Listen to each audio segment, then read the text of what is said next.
For more, we can go across to France 24's chief foreign editor, Rob Parsons. Rob, you just heard there for someone on the ground. What opposition are we seeing so far?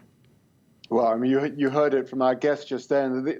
The opposition is clearly there. I mean, the very fact that the party of Aung San Suu Kyi won over 80% of the vote in a high turnout tells you just how popular she is and her government would have been if she had been allowed to come into power now. So the potential opposition is there. But people, first of all, I think, are stunned by the speed with which this happened. It clearly hadn't been anticipated. And they're also frightened because the military in Myanmar has a record of using extreme violence to suppress opposition in the past. So people, I think, are just gathering their thoughts at the moment. We have seen some opposition already, as our guest just mentioned just now, the fact that doctors I think at around 70 different hospitals, medical departments are protesting. Some of them are refusing to work. Some of them are protesting in more symbolic ways by wearing, for instance, the red ribbon of the National League for Democracy, Aung San Suu Kyi's party. And we've seen ordinary people in the major cities at 8 o'clock in the evening, banging pots and pans, honking their horns, ringing their bicycle bells, that sort of thing.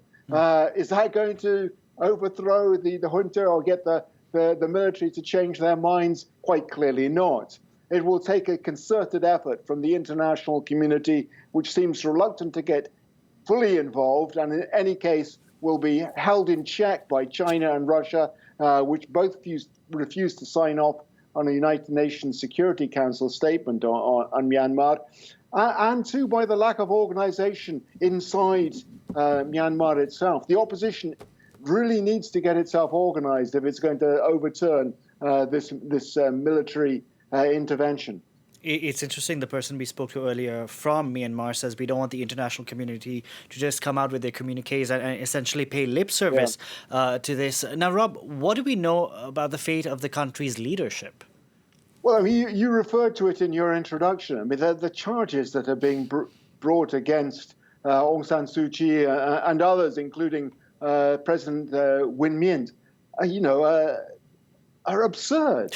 What else can you say? She's been in charge of breaching import and export laws by being in possession of unlawful communications devices. What are those unlawful communications devices? They are walkie-talkies, which were found on her property for use by her security detail. Of course they had walkie-talkies. That's what security details have.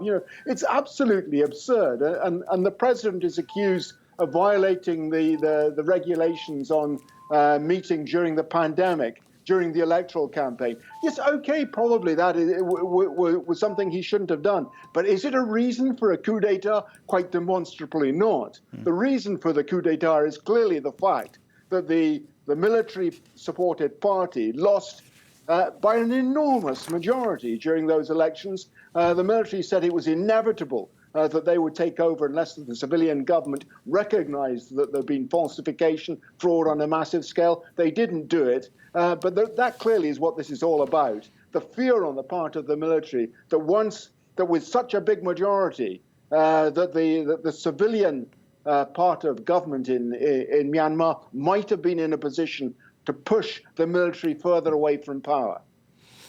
Rob, thank you very much for that. Rob Parsons there.